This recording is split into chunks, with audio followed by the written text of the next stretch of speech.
What if I told you that there's an ancient prophecy that's been hidden for centuries, and it foretells the reign of one last pope? What if I told you that Pope Francis, the man sitting on the throne of St. Peter right now, matches the prophecy in chilling detail? And now, as whispers of peace and safety echo across the globe, sudden destruction looms. This isn't just a conspiracy, people. This isn't wild speculation. This is the prophecy of the popes.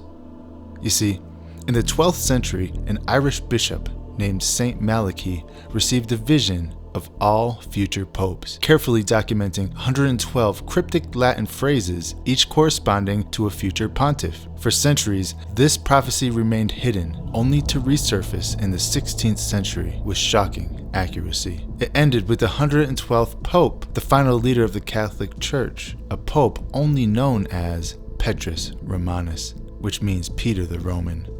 Now, this final pope, according to prophecy, would shepherd the church through its great tribulation, witnessing the destruction of Rome itself. Many dismissed the prophecy, laughing at the idea that it could mean anything for our modern world. Until now, that is. Because Pope Francis is the 112th Pope. You heard that right. And as of today, he is in the hospital, gravely ill with double pneumonia. And according to this news article and others, he doesn't believe he's going to make it. Now, let's be clear here. The timing of this is disturbing. For the first time in modern history, the Vatican has been at the center of a global movement towards religious unity, drawing Christianity closer to Islam, Hinduism, Buddhism, and all the other world religions. Why? And let's not forget that they intend to embrace the presence of quote-unquote extraterrestrial life if it becomes revealed. Here's the thing. Under Pope Francis, the Catholic Church has pushed for a one-world religion, welcoming global faith leaders into what some believe is the formation of a new spiritual order. He spoke of economic reform, sustainability, aligning very closely with the WEF and the global elites who are pushing for the quote-unquote Great Reset.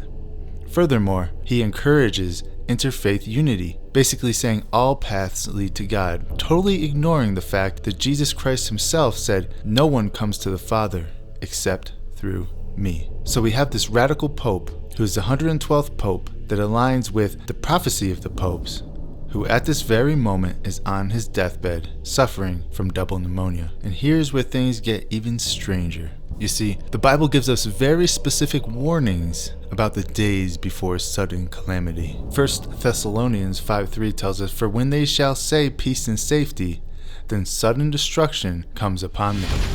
Think about it. World leaders are crying out for peace and safety like never before. Just a few months ago, we were on the brink of World War III, nuclear annihilation. And now, with Trump in office, people seem to think everything's fine now. But is it? That's not for me to decide. However, from the Vatican's calls for interfaith harmony to the political elites working towards global unity, the warnings are right in front of us. And just as this movement peaks, just as the world seems to be on the brink of peace, the final pope in the prophecy of the Pope is struck down with an illness that could very well claim his life. The Vatican says Pope Francis will remain in the hospital as he battles a respiratory tract infection. The 88-year-old pontiff has been hospitalized 4 times since he was elected in 2013. CBS News senior correspondent Seth Doan has the latest from Italy. Seth? What we know from the Vatican earlier in the day, they called it a complex clinical picture. Dr. John LaPook told us whenever an 88-year-old is admitted to the hospital with a lung infection, it can be a cause for serious concern, particularly if it's caused by multiple different organisms, which is the case with what the Pope is battling. Before he was admitted, we'd seen the Pope breathless at times and various points handing over speeches to aides to complete them. There's no question about it. The Vatican officials are downplaying the severity. But sources inside the Holy See confirm that this could be the end. If Pope Francis passes away, the implications could be earth-shattering. Will the world descend into the prophesied chaos just as Scripture foretells? You know, we're going to have to just wait and see on this because nobody knows for sure. However, we are watching events unfold in real time and no one is talking about the deeper implications. But make no mistake, something is coming. Is it next year? Is it 100 years from now? Or is it 1,000 years from now? Nobody knows. But what we do know is that we've seen the warnings and we've read the prophecies. And now we ask the question that nobody dares to ask. What happens next?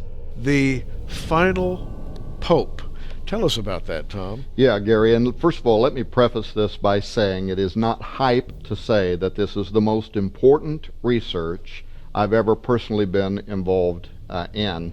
And the prophetic implications of it could be beyond any kind of hype that I'd be able to add to that anyway. It does use a famous Catholic prophecy that's simply called the prophecy of the popes. People can look it up on Wikipedia if they want to know more about that.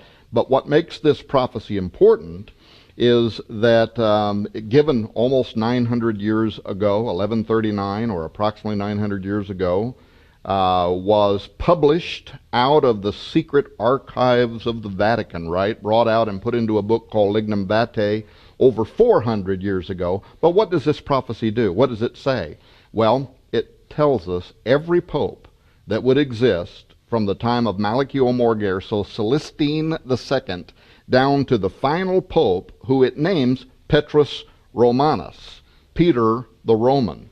And why this pope is important is because, according to the Catholic prophecy, this will be the false prophet of end times fame who will help give rise to the Antichrist. I've been saying publicly something that I have never said before about any book that I've written, including best-selling books, and that is that this is without doubt the most important research I ever personally have been involved with, because in fact, I can tell you that when Chris Putnam and I were doing the research, there were 2 or 3 times we stopped in our tracks. Stuff started falling in our laps, from dusty corridors inside universities, lost books, all the way to Dane County, Wisconsin, and the murder of Edward Coons. I mean, people are going to read about stuff in here that they haven't read anywhere else, and when you put the math together behind the probability that this is all chance, it becomes, well, let's just say you have to be living on another planet not to know that there is something going on, and it smells supernatural. Now, nobody knows what's coming. Nobody knows what's going to happen. Like I said before, we can only watch and see. But I want to know what you think about this. Do you believe that Pope Francis could be the last pope? Do you believe that he could be Petrus Romanus, according to the prophecy of the popes? Or do you think that this whole thing is just blown way out of proportion? Please post in the comments below. And I want to thank you all for watching this video. God bless you all.